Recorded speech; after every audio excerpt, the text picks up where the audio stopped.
Синоќа во трговскиот центар во Кочани кандидатот за претседател Стево Пендаровски, подржан од коалицијата предводена од СДСМ, одржа трибина со членовите симпатизери и граѓани од општината пред кои зборуваше за значењето тој да победи во вториот круг на изборите.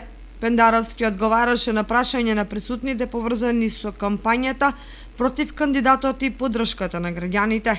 На вчерашната трибина, за разлика од она пред првиот круг на гласање, Пендаровски го придружуваше лидерот на СДСМ Зоран Заев, кој во своето обраќање ги искажа остварените резултати, остварени во изминатите години.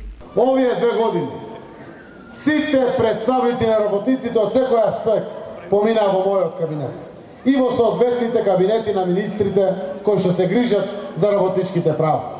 Во овој период ја донесовме одлуката за минималната плата, за да отвориме спиралата на покачување на платите. И еве имаме 8,1% зголемени просечни плати во државата. Заев најави дека доправа следуваат економските бенефити за граѓаните од аспект на вработување по висока плата, поврат на ДДВ. Една од крупните политички одлуки е повраток на ДДВ, на данокот на додадена вредност до сите граѓани.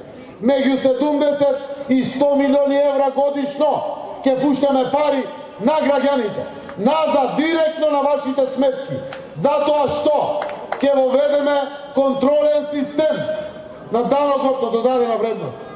Секој граѓанин ќе биде контролор, барајќи фискална сметка од дуќаните. Поред Заев, најважно е да се излезе на гласање за да се достигне потребниот цензус и Пендаровски да ги добие потребниот број на гласови за да стане идниот претседател на државата, бидејќи токму претседателската функција е од голема важност за државата.